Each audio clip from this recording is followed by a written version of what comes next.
बहुत समय पहले की बात है। एक गांव में राम और श्याम नाम के दो सगे भाई रहते थे। उनके माता पिता के देहांत के बाद उन्हें एक ही पुश्तैनी घर विरासत में मिला। दोनों भाई मेहनती थे और एक दूसरे से बेहद प्यार करते थे। कुछ सालों तक सब कुछ ठीक चला। राम बड़ा था और शांत स्वभाव का था, जबकि श्याम थोड़ा जोशीला था। जैसे जैसे समय बीतता गया, श्याम को लगने लगा कि घर छोटा पड़ रहा है और उसे अपना अलग हिस्सा चाहिए। राम भैया, अब मैं आपके साथ नहीं रहना चाहता। मेरी शादी भी हो चुकी है। अब मैं सिर्फ अपना आधा हिस्सा चाहता हूँ। मुझे और कुछ नहीं चाहिए, बस मैं अकेले रहना चाहता हूँ। भाई, ये घर तो हमारे माता पिता की निशानी है, इसे मत बांटो। हम साथ रहेंगे तो सुख दुख सब झेल लेंगे।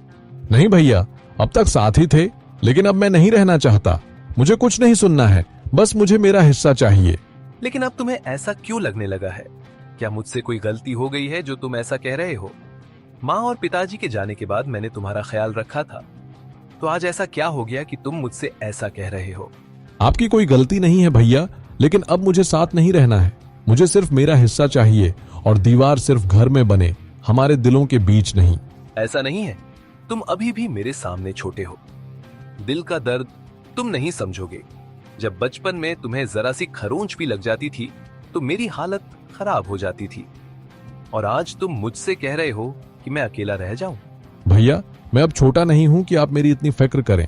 मेरी शादी हो चुकी है, अब मैं अपना ख्याल खुद रख सकता हूँ। भैया, मुझे सिर्फ मेरा हिस्सा चाहिए, बाकी मैं कुछ नहीं सुनना चाहता। तुम मेरी बात समझ क्यों नहीं रहे हो? ये हमारे माँ पिताजी का घर है, हम इसे बांट नहीं सकते। लेकिन तुम मेरी बात सुन ही नहीं रहे हो।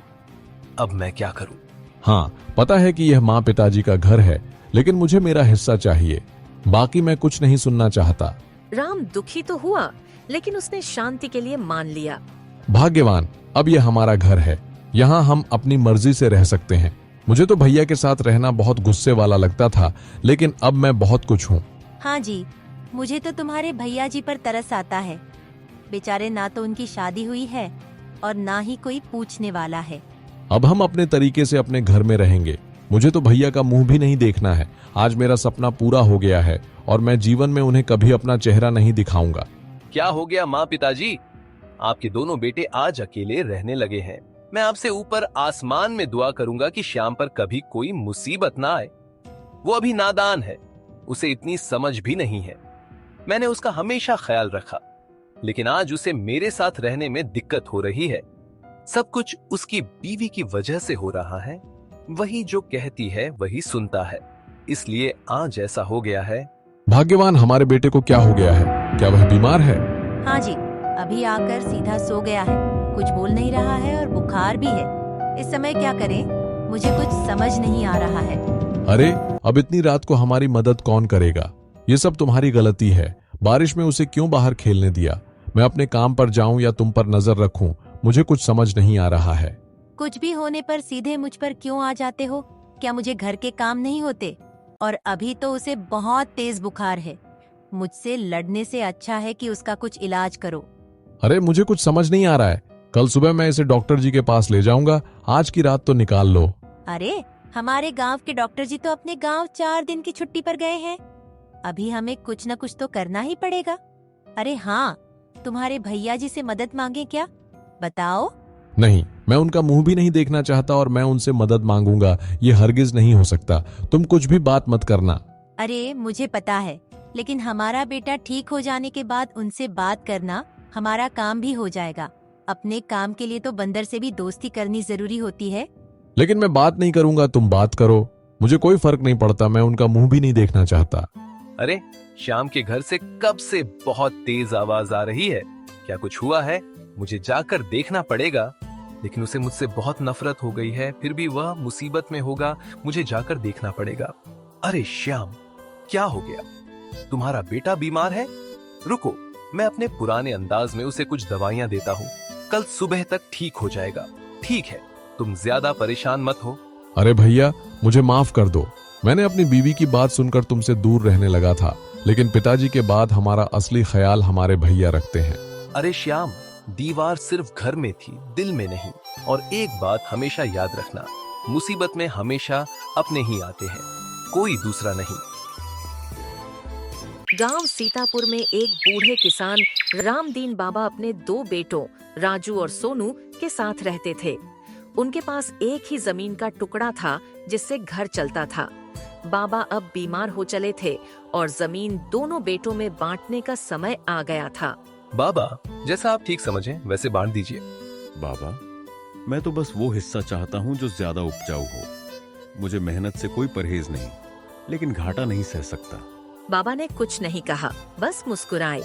अगले दिन उन्होंने दोनों बेटों को बुलाया और कहा, जमीन आधी आधी बांट दी है, पर असली परीक्षा साल भर बाद होगी जब तुम दोनों बताओगे कि क्या कमाया। मैं आपको वादा देता हूँ कि मैं अच्छा काम करूंगा। मैं भी वादा करता हूँ कि मैं अपनी फसल का बहुत अच्छे से ध्यान रखूंगा। अरे, तुम दोनों पर मुझे बहुत विश्वास है।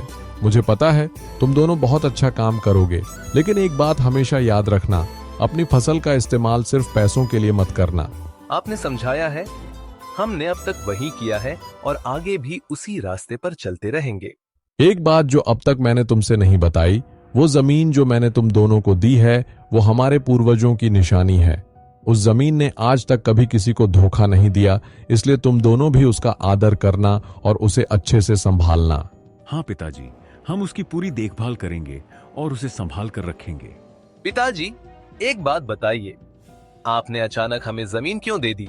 बेटा, अब मेरी उम्र नहीं रही काम करने की और तुम दोनों भी अभी तक कोई काम नहीं करते, इसलिए मैंने कल रात सोचा कि शायद जमीन मिलने के बाद तुम दोनों काम करोगे। इसीलिए मैंने जमीन तुम दोनों में बांट दी और आगे इस जमीन पर तुम मेहनत और ईमानदारी से काम करना, ठीक है?